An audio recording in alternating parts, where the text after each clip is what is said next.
Cheers, guys. What are you doing while watching? Just relaxing or multitasking? Let me know. It had been 5 full years since I last walked through the door of my parents' house, and yet the smell of Diane's overperfumed potpourri still punched me in the gut the moment I crossed the threshold, just as it did when I was a teenager, slinking back home after college breaks. The furniture hadn't changed, not one damn chair or lamp out of place, like time had politely stepped aside to let this curated little shrine to her self-importance remain untouched. Diane, she insists I call her Mom, but something about that word always tasted wrong when it referred to her, was already standing at the end of the hallway, arms outstretched like she was about to bless me with a crown of thorns instead of a hug. "Cara, darling," she said with that brittle glass smile she wears when she wants everyone to believe things are just fine.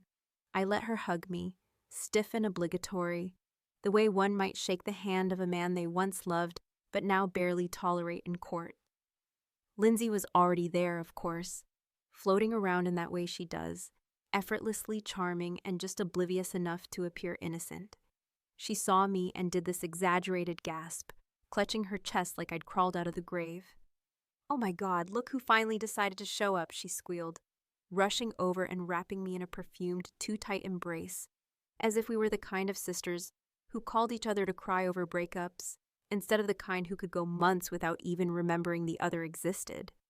I smiled, thin and neutral, the way you smile when someone's just insulted you in front of a crowd, but you can't afford to blow up. Not yet. "Hey, Linz," I said, brushing off her theatrics like lint from an old sweater. "Nice place you've got here," I added, taking a slow look around, though we both knew I meant more than just the furniture. The living room looked exactly like it had the last time I was forced to spend a holiday here. Meticulously clean, borderline sterile, with nothing that felt remotely like warmth except the fake fireplace Diane insisted added ambiance to the room. The dining table was already set with her best china, the kind she inherited from her mother and told us never to touch unless someone important was coming over. Guess I made the cut this year, which was funny, considering how quickly they'd forgotten me before. George, Dad, if we're still pretending, emerged from the kitchen with a bottle of wine and a smile that was tired at the edges. He looked older than I remembered, softer somehow, like the years had finally caught up with him after a lifetime of letting Diane steer the ship. "Cara," he said warmly, pulling me into a hug that for a brief second made me feel like I belonged in this house again. Brief, and then gone. Dinner started like any other forced family gathering.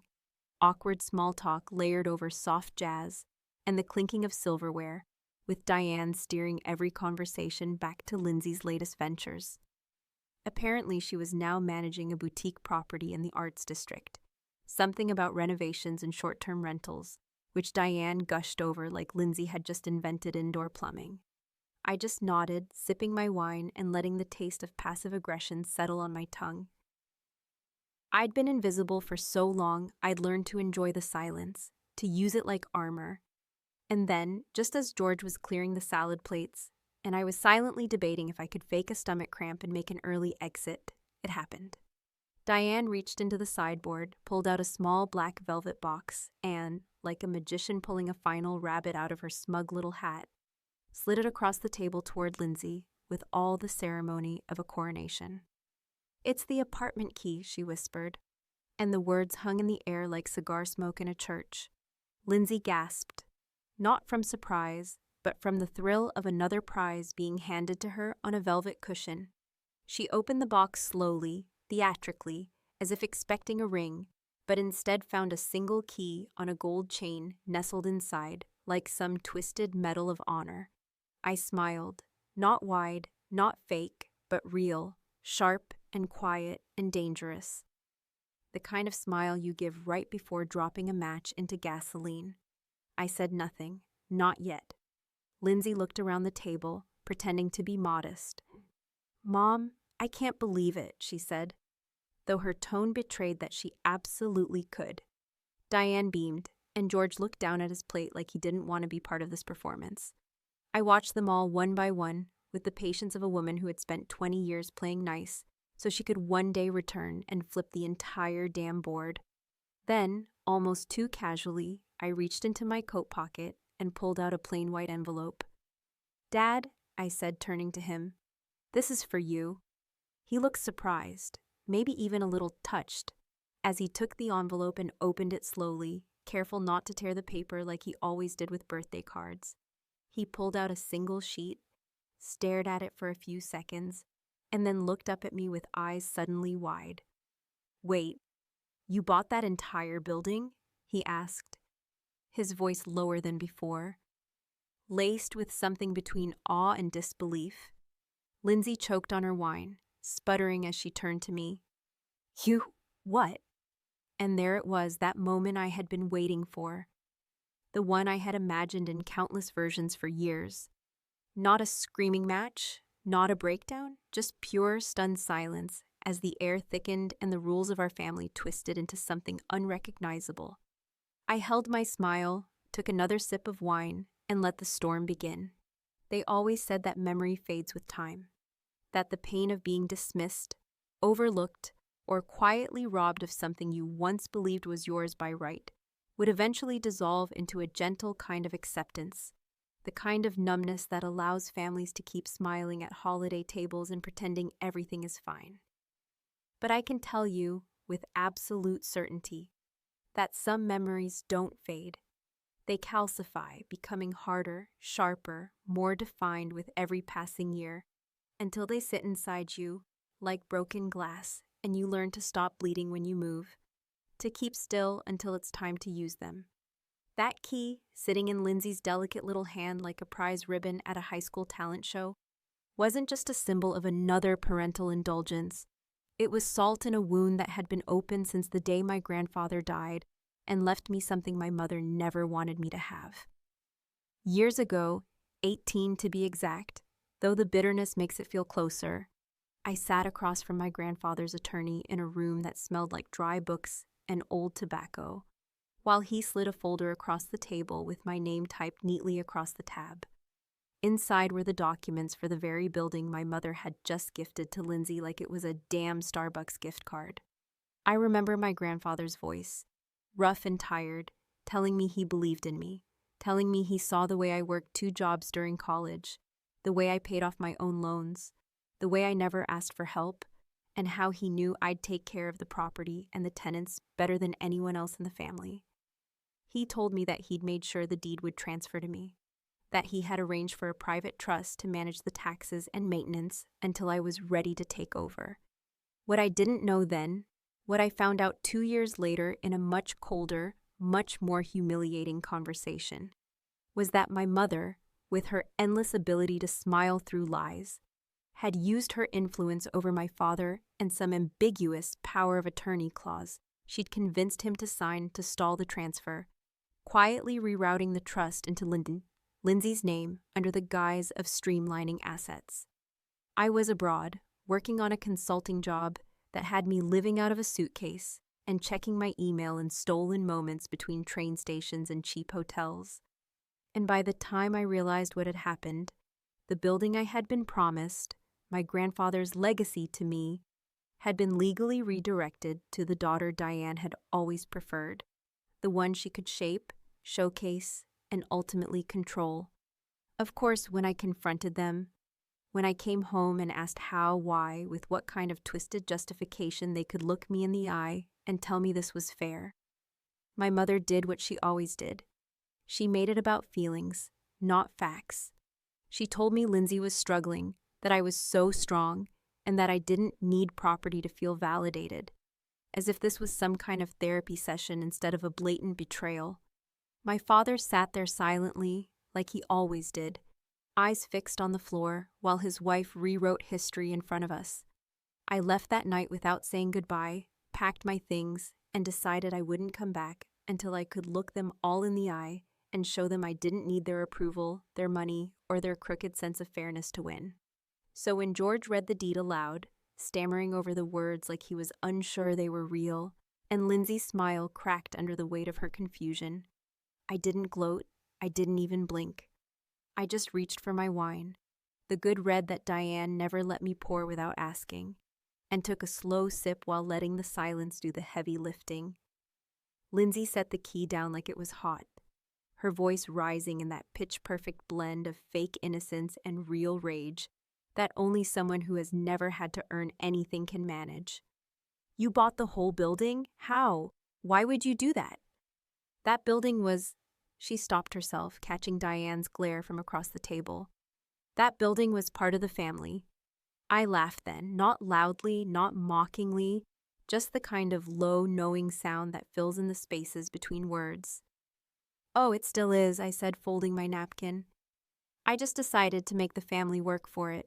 Diane straightened in her chair, her lips thin and white, and said my name in that warning tone she used when I was a teenager, the one that meant I was about to be accused of embarrassing her in front of someone. Cara, this is not the time for whatever point you're trying to make. Oh, I'm not trying to make a point, Mom, I said, turning to her with the calm of someone who'd already won the war while the enemy was still loading muskets. I'm just letting you all catch up to reality. You gave her a key. I gave Dad a deed. That's the difference between gifts and decisions. George looked like he wanted to disappear, blinking hard and holding the paper like it might bite him. When did you do this? He asked quietly. About 8 months ago, I said casually, like I was talking about a haircut. It was actually pretty easy. Most of the tenants were happy to sell, once I explained who used to own it and what I planned to do with it. Lindsay's expression shifted from disbelief to panic. You talked to the tenants?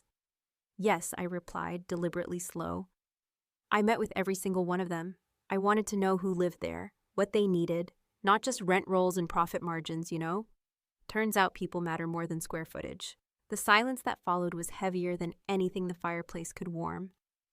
Diane looked like she wanted to throw the whole dinner table across the room, but she just kept adjusting her napkin, tighter and tighter in her lap, like she could squeeze her anger into submission. Lindsay stood abruptly, knocking her chair back with a loud scrape. She didn't say another word, just grabbed the little black box and stormed out of the room, heels clacking down the hallway with the fury of someone who'd just realized the game had been played behind her back, and she'd never even been on the board. I leaned back in my chair, watching her go, and for the first time in years, I let myself feel it. Not pride, not triumph, but something far more dangerous. Satisfaction. Then I turned back to Diane, whose face had gone so tight it looked like porcelain about to crack, and said the words I'd rehearsed for so many nights it felt like breathing. You always thought I'd be too soft to fight back.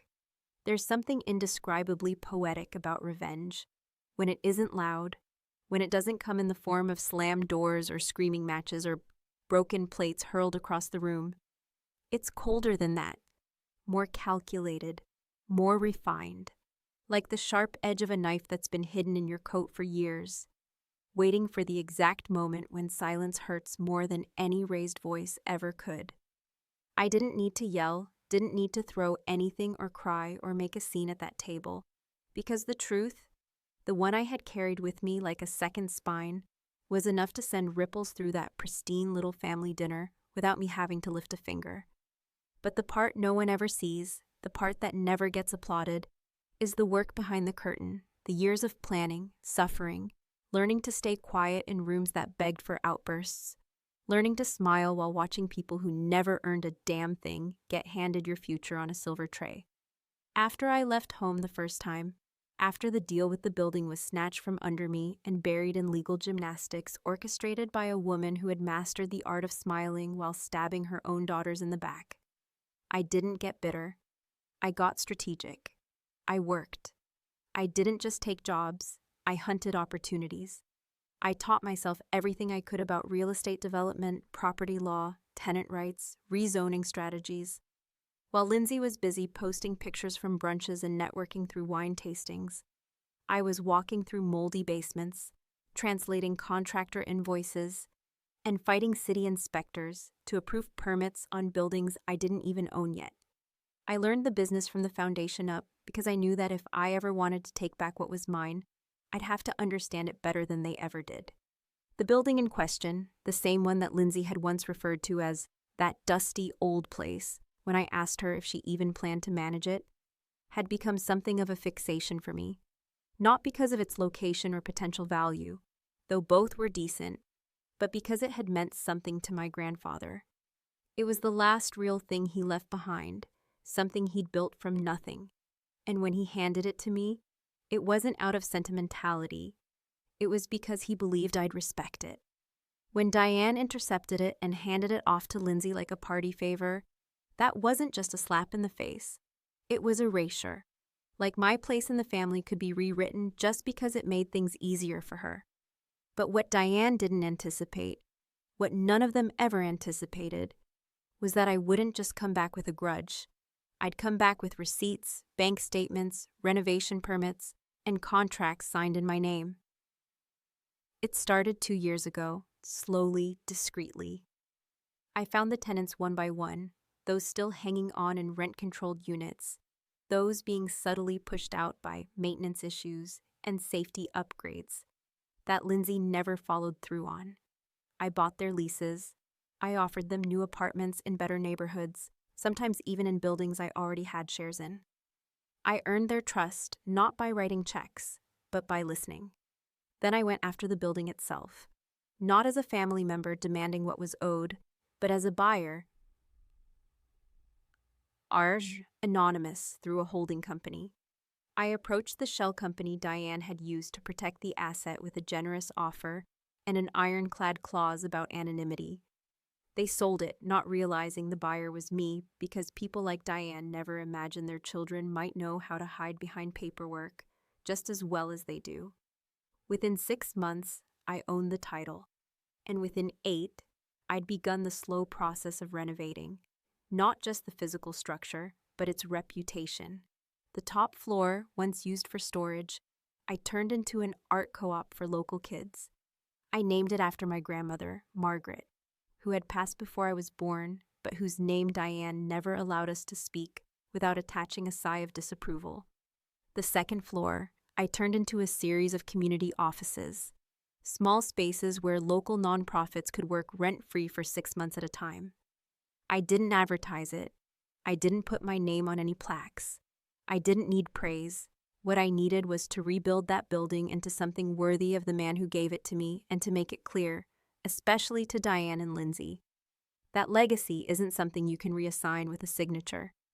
Back at the table, as Diane pretended to chew but clearly tasted nothing, and George sat silently trying to process what I had just revealed, I let my gaze drift toward the window, watching the snow begin to pile on the edges of the porch railing. The same porch where, 2 decades ago, I'd stood crying after being told that the house was too full for me to stay that Christmas, and that I'd be better off finding a hotel near the airport. That moment, frozen in my memory, like a scene from a movie no one else remembers filming, had been the beginning of everything. Now, with Lindsay gone in a huff and Diane on the verge of either breaking her wine glass or breaking into tears, I reached into my bag and pulled out a second envelope. I slid it across the table toward Diane, slower this time, no theatrics. "You should check the mail next week," I said calmly. "There's more coming." She didn't touch the envelope. She just stared at it, then at me, then back at George, who looked like he wished he'd never agreed to host dinner this year.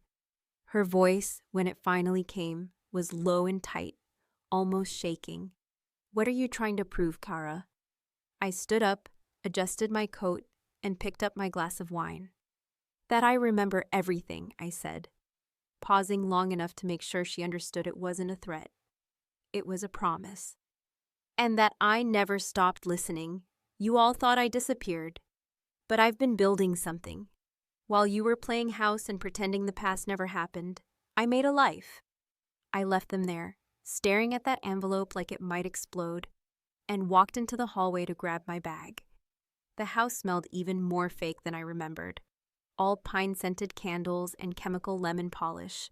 But underneath it, if you really paid attention, there was something else, something bitter, stale, the scent of old secrets finally starting to rot. Some stories, the ones that matter the most, aren't told out loud at all.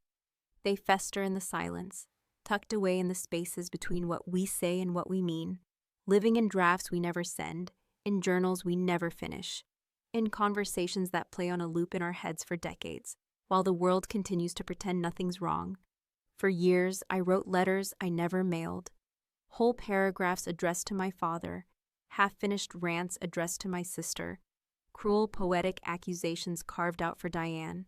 But they all ended the same way, torn up, buried, or locked away in a folder titled Someday, as if someday would arrive with an invitation and a guarantee that someone would finally sit down and listen. But I never stopped writing because the truth, when you strip it down to its ugliest, barest bone, is that I was waiting for someone to understand, not explain, not fix, just listen.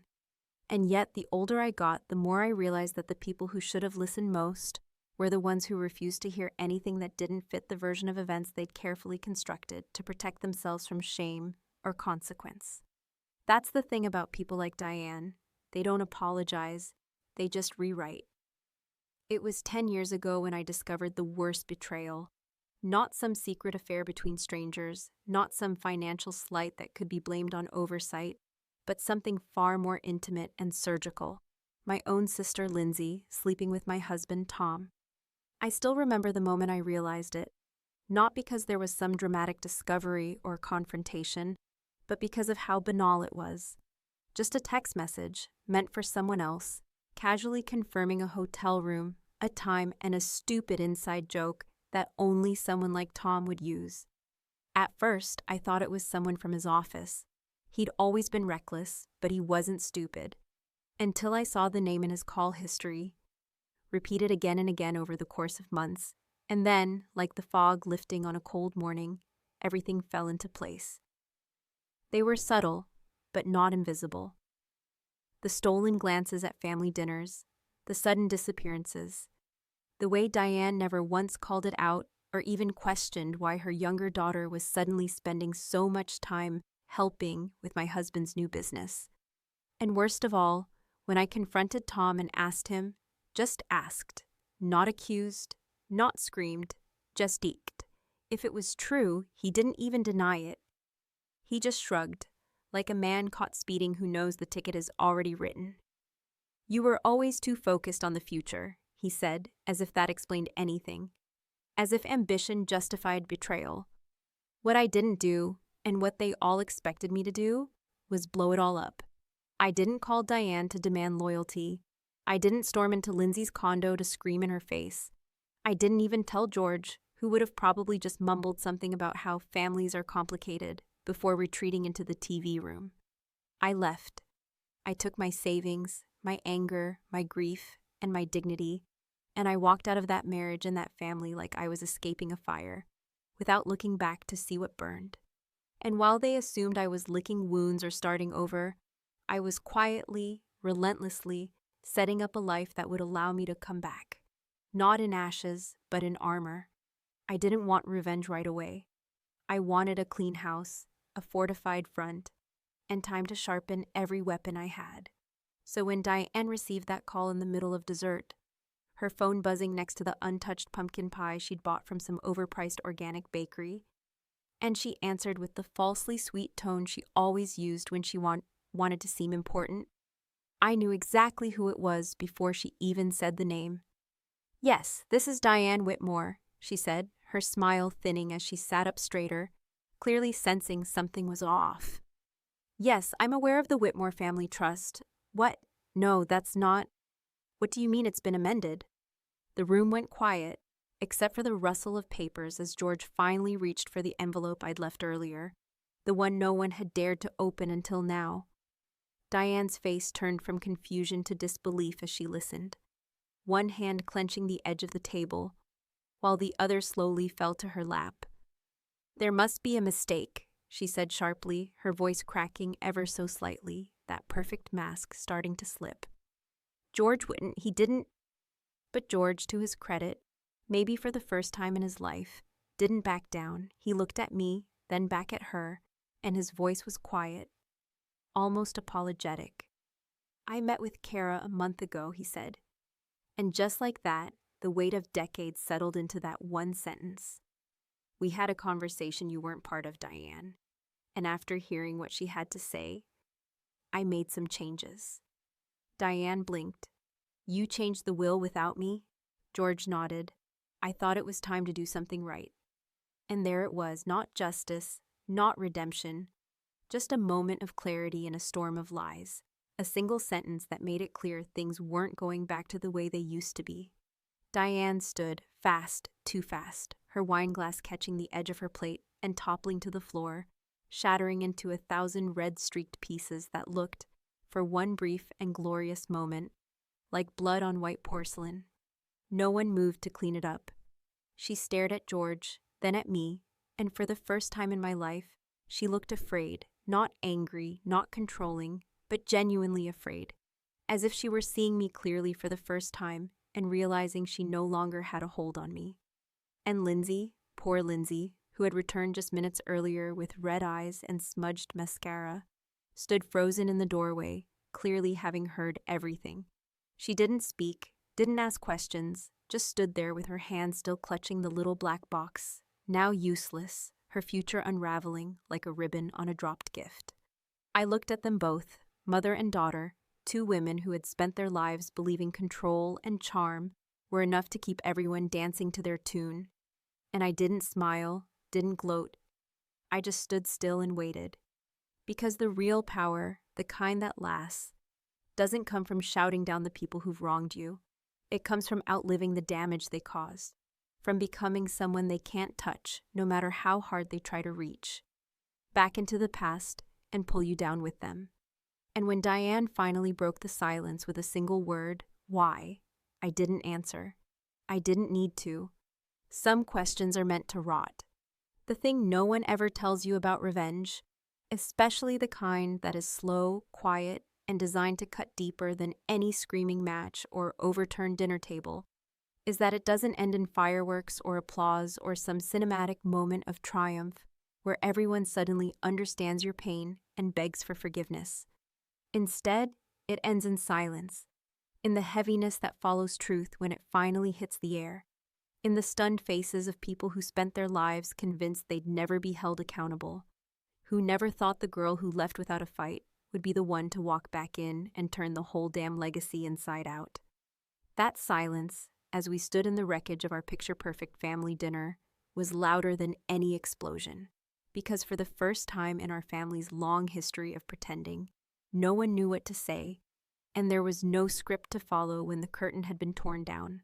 Diane was still standing by the shattered wine glass, her fingers twitching slightly, as if she wasn't sure whether to reach for the broom or reach for my throat, while George remained in his chair, his shoulders sagging beneath the weight of what he'd just admitted, the soft-spoken confession of a man who had spent his life trying to please everyone and had finally chosen to disappoint the one person who never forgave such things. Lindsay, who had re-entered the room moments earlier and stood half in shadow by the dining room door, looked smaller than I'd ever seen her, not in stature, but in spirit, like someone who had just learned the magic trick she'd built her life on was a fraud. And she wasn't even the magician, just the assistant being sawed in half. I could have ended it there. I could have taken my coat, nodded politely, and walked into the night without another word, leaving them all to sit in that painful, unfamiliar quiet and stew in their discomfort. But that would have been mercy, and mercy wasn't the lesson they needed. So I stepped forward, slowly, deliberately, and reached into my bag one final time, pulling out an envelope, not thick, not formal, just plain and white, with nothing on the front but a single name, Margaret Whitmore. I placed it gently beside Diane's untouched dessert plate, then looked her in the eye and said, "It's from the tenants, the ones I met. They wanted to write letters to the woman who used to own the building, the real one. The one who never let people fall through the cracks just because they couldn't make rent on the first of the month." Her mouth opened slightly, but no words came out, and I could see in her eyes that she knew she'd been erased from that legacy, that in the minds of those people, and now in the public record of that building's new foundation, she no longer held a place of honor or power. I had taken not just the property, but the narrative, and I had rewritten it in the one way she couldn't argue with. Through community, through meaning, through memory, Lindsay finally spoke, her voice raw and unfamiliar.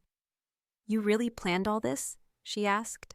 Not with accusation, but with a kind of dazed awe, like she couldn't believe someone like me, quiet, reserved, polite to a fault, was capable of orchestrating something so complete. I looked at her, really looked at her, and for a brief moment, I saw the sister I used to know, the one I shared bunk beds with, the one who cried when our dog died and used to braid my hair before school. And maybe in some other life, where neither of us had been poisoned by our mother's love in wildly unequal doses, things would have been different.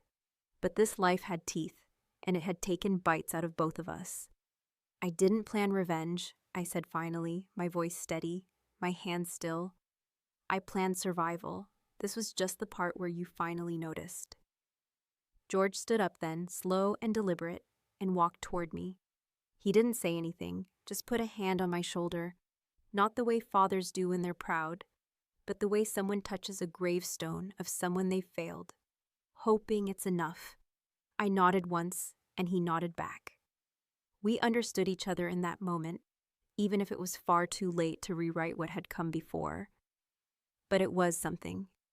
"I'd like to see you again," he said quietly, his voice barely carrying over the creak of the wood floors beneath our feet. "Next year, maybe." "Next year," I said, offering a half smile. "We skip the ceremony, maybe just pizza, just us." He smiled then, a soft, sad thing that looked like hope if you squinted. As I walked out into the snow-covered driveway, I didn't feel triumph or relief or even vindication. What I felt was clarity.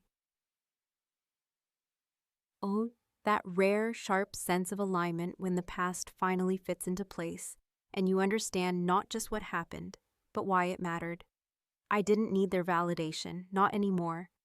I had something far more powerful, peace that had been earned, not given. And as I stepped into my car, watching the house shrink in the rearview mirror, I thought of all the years I'd spent trying to be understood, trying to be enough, and how none of it had mattered in the end. Not because it wasn't real, but because I'd finally become someone who didn't need their permission to exist. Back at the dinner table, the envelope with the tenant's letters lay unopened, and beside it, forgotten in the fallout, sat the small black box holding the now pointless key to a door that no longer led anywhere meaningful.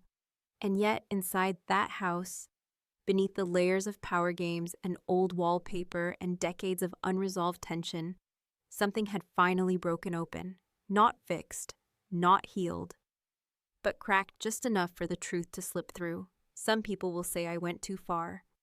Others will say I didn't go far enough. But the truth is, I never wanted a verdict. I only ever wanted them to feel it. The weight of what they'd done, the silence I carried, the years they dismissed like noise. Now finally they have to sit in that silence. And I'm done listening.